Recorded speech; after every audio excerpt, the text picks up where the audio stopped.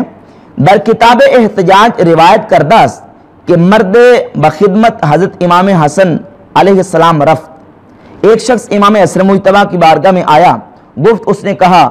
یا ابن رسول اللہ گردنہائے مارا ذلیل کر دی، اے اللہ کے رسول کے بیٹے تم نے ہماری گردنوں کو ذلیل کر دیا ہے،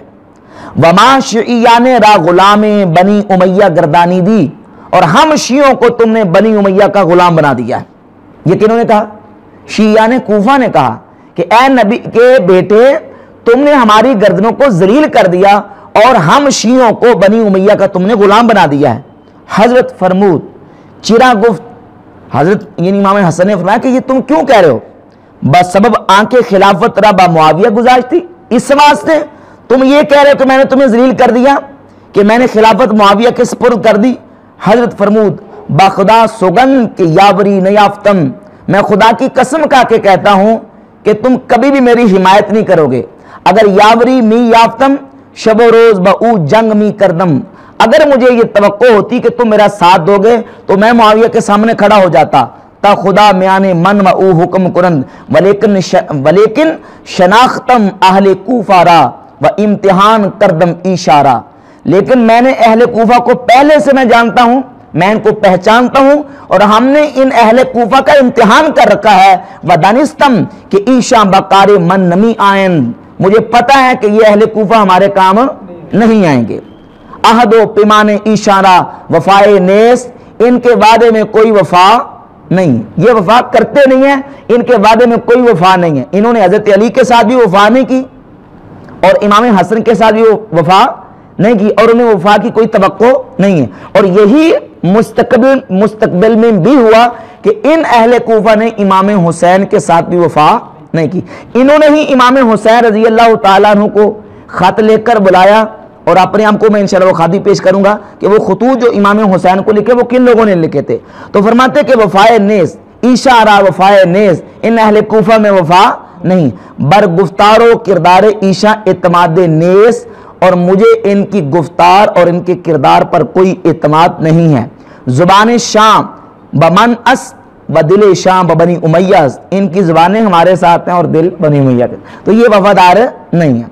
تو ان روایات سے جو کہ بسند معتبر اہل تشیع کی معتبر کتابوں میں موجود ہیں، ان سے بالکل یہ بات واضح ہوتی ہے کہ امام حسن کے ساتھ بھی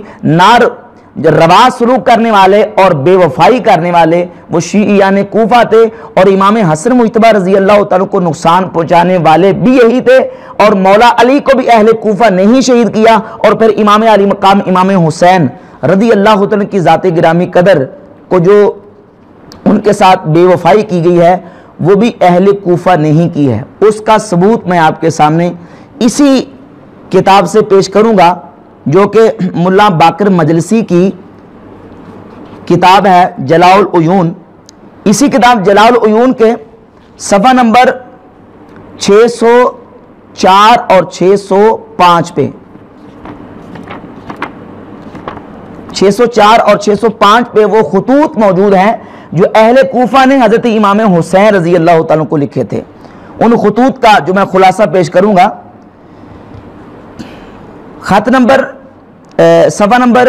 604 ہے۔ پس عریضہ بئی مضمون بخدمت آن حضرت نوشتن، انہوں نے اس مضمون کا اہل کوفہ نے امام حسین کو خط لکھا۔ وہ خط کیا تھا؟ بسم اللہ الرحمن الرحیم، این نامہ اس بسوء حسین بن علی علیہ السلام از جانب سلیمان بن سرد خزائی و مسیب بن نجبہ و رفاع بن شداد بدلی و حبیب بن مظاہر و سائر شیعیان او از مومنہ و مسلمانہ اہل کوفہ، سلام خدا بر تو باد، یعنی یہ تمام اہل شیعہ اہل کوفہ کی طرف سے امام حسین کے نام خط ہے۔ اور وہ خط کیا تھا؟ بدا کے ما در این وقت امام و پیشوائے ناداریم، حضور اس وقت ہمارا کوئی امام اور پیشوا نہیں ہے، بسوئے ما توجہ نما، ہماری طرف توجہ فرمائیں، بابا شہر ما قدم رنجا فرما، اور ہمارے کوفہ شہر میں قدم رنجا فرمائیں، ما ہمگی مطیع توئیم، ہم ہر طرح سے آپ کے مطیع فرما بردار رہیں گے، شاید حق تعالی حق را برکت تو برما ظاہر گردانند، شاید اللہ آپ کی برکت سے ہمارے لیے حق ظاہر کر دے۔ و نعمان بن بشیر حاکم کوفہ در قصر امارت نشستاست، اور نعمان بن بشیر جو کوفے کا حاکم ہے، وہ جو بادشاہی کا محل ہے اس میں بیٹھا ہوا ہے، در نہایت مذلت، نعوذ باللہ وہ نہایت ذلیل آدمی ہے، علیہ باللہ۔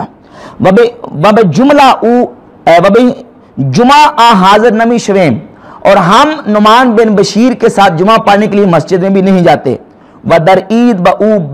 بیرون نمی رویم، اور اس کے ساتھ ہم عید کے لیے بھی باہر نہیں نکلتے۔ چوں خبر برسد کے شما متوجہ این صوب شدہ ایک اورا از کوفہ بروں می کنیم، جب ہمیں پتہ چلے گا کہ آپ کوفہ تشریف لا رہے ہیں تو ہم کوفہ سے نکلیں گے۔ تاب اہل شام ملحق گردد والسلام، تاکہ ہم آپ کے ساتھ اہل شام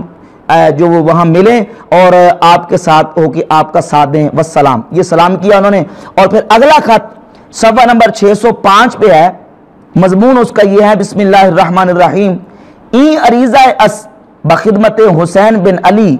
اد شیعیان و فدویان و مخلصان آ حضرت، یہ خط امام حسین کی طرف ہے، حضرت امام حسین بن علی کے شیعوں اور جانثاروں اور مخلصین کی طرف سے۔ اما بعد، بزودی خود را بدوستاں و ہوا خواہاں خود برساں، جلدی سے اپنے دوستوں اور اپنے حمایتیوں کی طرف تشریف لے آئیں کہ ہما مردم این ولایت منتظر قدوم مسرت لزوم تو ان، یہ سارے لوگ آپ کے آنے کے منتظر ہیں۔ وبسوء غیر تو رغبت نمی نمائن، اور آپ کے علاوہ یہ کسی اور کو نہیں چاہتے، البتہ بے تجیل تمام خود را با این مشتاقان مستحام برساں والسلام خیر ختام۔ اور یہ سارے مضامین اس بات کا بین ثبوت ہیں کہ امام عالی مقام امام حسین رضی اللہ تعالی عنہ کی ذات گرامی قدر کو کوفہ میں بلانے والے کون تھے؟ شیعان علی تھے، شیعان حسن تھے، شیعان حسین تھے۔ اور اسی کتاب کے اسی صفحے پر یہ لکھا ہے کہ جب امام حسین کی بارگاہ میں 12,000 نامہ از آن ناحیہ بآن جناب رسید، حضرت در جواب نامہ آخر این نوشت، جب 12,000 خط امام حسین کی بارگاہ میں کوفہ والوں کی طرف سے پہنچے تو امام حسین نے پھر ان کو خط لکھا، بسم اللہ الرحمن الرحیم، خط لکھا، این نامہ است از حسین بن علی، یہ خط ہے حسین بن علی کی طرف سے بسوئے گروہ مومنہ و مسلمانہ و شیعیہ، یہ خط حسین بن علی کی طرف سے کوفہ کے مسلمانوں اور کوفہ کے مومنوں شیعوں کی طرف ہے۔ اور پھر سارا خط ملا باقر مجلسی نے یہاں رقم کیا ہے۔ ان خطوط سے بھی پتہ چلتا ہے کہ اب کوفہ میں امام حسین کو بلانے والے کون تھے؟ شیعان علی تھے، شیعان کوفہ تھے۔ اچھا، جب انہوں نے امام حسین رضی اللہ تعالیٰ عنہ کی ذات گرامی قدر کو کوفہ میں بلا لیا تو اب بلانے کے بعد انہوں نے امام حسین کا ساتھ دیا یا کہ ساتھ نہیں دیا؟ تو سب پر ظاہر ہے کہ امام مسلم بن عقیل رضی اللہ تعالیٰ کے ہاتھ پر جب ہزاروں لوگوں نے بیعت کی اور انہوں نے خط امام حسین کو لکھ دیا، امام حسین جب واپس تشریف لے کے کوفہ میں، تو اہل کوفہ نے امام حسین کے ساتھ وفاداری نہیں کی بلکہ بے وفائی کی، اپنے عہد و پیمان کو توڑا، اور گویا کہ اہل کوفہ اور شیعہ نے کوفہ امام حسین کی شہادت کا سبب بنے۔ دیکھیں نا، کسی بندے کو اگر میں اپنے گھر اور اپنی جگہ پہ انوائٹ کرتا ہوں، دعوت دیتا ہوں، اور کوئی بندہ اس پر آ کے اس کے ساتھ بدتمیزی کرتا ہے، کوئی اس پر حملہ کرتا ہے، اور میں اپنے اس مہمان کا ساتھ نہ دوں اور اس اپنے محسن کا ساتھ نہ دوں، تو گویا کہ میں بھی اس حملہ کرنے والے اور اس اہانت کرنے والے کے ساتھ شریک ہوں گا۔ تو امام حسین کو کوفہ میں بلا کر اپنے گھروں میں دوڑ کے باقی چلے گئے اور امام حسین کا ساتھ نہ دیا، تو یہ ان کا ساتھ امام حسین کی شہادت میں حصہ پورے کا پورا ڈالتا ہے۔ اور یہی وجہ ہے کہ امام حسین رضی اللہ عنہ کی شہادت کے بعد سیدہ زینب بنت علی رضی اللہ تعالی عنہا اور حضرت امام زین العابدین رضی اللہ تعالیٰ کے جو بیانات ہیں وہ ڈائریکٹ اہل کوفہ سے آپ نے خطاب کرتے ہوئے جو بیانات ارشاد فرمائے ہیں، یہ اہل تشیع کی موت پر کتاب ہے علامہ طبرسی کی الاحتجاج۔ الاحتجاج علامہ طبرسی کی جلد 1 صفحہ 109 اور 11 پر، صفحہ 109 پر امام زین العابدین رضی اللہ تعالیٰ کا بیان موجود ہے۔ حزیم بن شریک اسدی کہتے ہیں لما اوتی علی بن الحسین زین العابدین علیہ السلام بالنسبت من کربلا، جب امام حسین کو کربلا سے عورتوں کے ساتھ لایا گیا، وکان مریدن اور آپ بیمار تھے، وَإِذَا نِسَاءُ أَهْلِ الْكُوفَةِ يَنْتَدِبْنَ مُشَقَّقَاتِ الْجُيُوبِ، اور اہل کوفہ کی عورتیں اپنے گریبانوں کو پھاڑ کر امام حسین کی شہادت پر ندبہ یعنی نوحہ خوانی کر رہی تھیں، وَالرِّجَالُ مَعَهُنَّ يَبْكُونَ، اور ان عورتوں کے ساتھ مرد بھی رو رہے تھے۔ کون؟ اہل کوفہ کے مرد بھی رو رہے تھے، ینتدبنا، اور عورتیں کیا کر رہی تھیں؟ نوحہ خوانی کر رہی تھی، ندبہ کر رہی تھی، مشققات الجیوب، اپنے گریبانوں کو پھاڑ کر۔ فقال زین العابدین علیہ السلام بصوت ضئیل، امام زین العابدین نے بڑی کمزور سی آواز میں فرمایا، وقد نہکت العلت، یعنی بیماری نے انہیں اتنا لاغر اور کمزور کر دیا تھا، بڑی آہستہ آواز میں فرمایا، ان ہؤلاء یبکون علینا، یہ لوگ ہم پر روتے ہیں، فمن قتلنا غیرہم، ان کے علاوہ ہمیں کس نے قتل کیا ہے؟ انہوں نے تو قتل کیا ہمیں اور اب ہم پر روتے ہیں۔ فاومت زینب بنت علی ابن ابی طالب علیہ السلام الی الناس بالسکوت، تو حضرت امام زین العابدین کی بات سن کے سیدہ زینب نے لوگوں کی طرف اشارہ کیا کہ خاموش رہنا، ان کے سامنے بات نہ کرنا، اور پھر مولا علی کی بیٹی سیدہ زینب نے وہاں خطبہ دیا، اور راوی روایت بیان کرتے ہیں کہ اس طرح خطبہ دیا کہ یوں لگتا تھا کہ جس طرح مولا علی خود بول رہے ہیں۔ حمد و صلاۃ کے بعد آپ نے فرمایا، اما بعد یا اہل الکوفہ یا اہل القتل والغدر والخزل والمکر، اہل کوفہ، اے دھوکے بازو، اے فراڈیو اور ذلیلو، اے مکارو، تم نے ہمیں بلایا، اتبکون اخی، صفحہ 111، اتبکون اخی، اب تم میرے بھائی پر روتے ہو؟ اجل واللہ فبکو، ہاں اللہ کی قسم رو، فانکم واللہ احریا بالبکا، تم رونے کے زیادہ لائق ہو، رونا ہی تمہیں جچتا ہے، فبکو کثیرن وضحکو قلیلا، فرمایا جاؤ اے لوگو، فبکو کثیرا، تم آج کے بعد بہت زیادہ رو گے، وضحکو قلیلا، اور بہت تھوڑا ہنسو گے،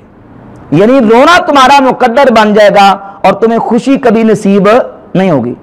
اب یہ کتاب اہل سنت کی کتاب نہیں ہے، اہل تشیع کی کتاب ہے الاحتجاج طبرسی، اور اس بات کو علامہ طبرسی نے بڑی شرح و بس کے ساتھ تفصیل کے ساتھ بیان کیا، اور یہی واقعہ ملا باقر مجلسی نے جلال العیون کے صفحہ نمبر 710 پر بیان کیا ہے کہ امام زین العابدین رضی اللہ تعالیٰ عنہ جب کوفہ کے بازار سے گزر رہے تھے، جو داخل کوفہ شدن اہل کوفہ حضرت امام زین العابدین علیہ السلام را دیدن بسیا رنجور و نحیفس، امام زین العابدین جب سواری پہ اہل کوفہ کے پاس سے بازاروں سے گزرے، اہل کوفہ نے آپ کو دیکھا کہ بیماری کی وجہ سے بہت کمزور ہو چکے ہیں، وہ دست مبارکش را در گردن غل کردان، آپ کے ہاتھوں کو باندھا ہوا ہے، مخدرات استار عصمت را برشترا برہنہ سوار کردان، اور اہل بیت طہار کی عصمت والی عورتوں کو اونٹوں پر بغیر زینوں کے بٹھایا ہوا ہے، صدا بنوہا و شیون و گریا بلند کردن، لوگ کہتے ہیں، لکھتا ہے کہ نوحہ خوانی اور آہو بکا کی آوازیں بلند تھیں، حضرت آواز ضعیف گفت، امام زین العابدین نے بڑی کمزور سی آواز سے کہا، شما برما نوحہ و گریا می کنیت، تم اب ہم پر نوحہ خوانی اور نوحہ خوانی کرتے روتے ہو، پس کہ مارا کشتہ است، ہمیں کس نے قتل کیا ہے؟ ہمیں کس نے قتل کیا؟ تم ہی نے تو ہمیں قتل کیا ہے، اب ہم پر روتے ہو۔ اس کے بعد حضرت سیدہ زینب رضی اللہ تعالی عنہ کا بیان بھی ملا باقر مجلسی نے ذکر کیا، اور پورا خطبہ ذکر کرنے کے بعد آخر میں لکھتے ہیں کہ سیدہ زینب فرماتی ہے، خود را مخلد در جہنم گردانی دے، اپنے آپ کو ہمیں قتل کر کے تم نے جہنم میں گرا لیا، آیا شما برما گریا و نالا می کنیت، آیا اب ہم پر تم روتے ہو اور واویلا کرتے ہو، خود مارا کشتہ عید و برما می گریت، ہمیں خود ہی قتل کر کے اب خود ہی ہم پر روتے ہو۔ تو امام زین العابدین رضی اللہ تعالیٰ کی ذات گرامی قدر بھی اور سیدہ زینب بنت علی رضی اللہ تعالیٰ عنہ کی ذات گرامی قدر بھی الزام شیعہ نے کوفہ کو دیتی ہیں، کیونکہ ان دھوکے بازوں نے، ان وعدہ خلافوں نے خود امام حسین کو 12,000 خط لکھ کے بلایا اور بلانے کے بعد امام حسین کے ساتھ وفا نہیں کی۔ تو اس سے بالکل واضح ہو جاتا ہے اور یہ سراغ مل جاتا ہے کہ قاتلان حسین کون تھے۔ تو ان روایات سے قاتلان حسین کا سراغ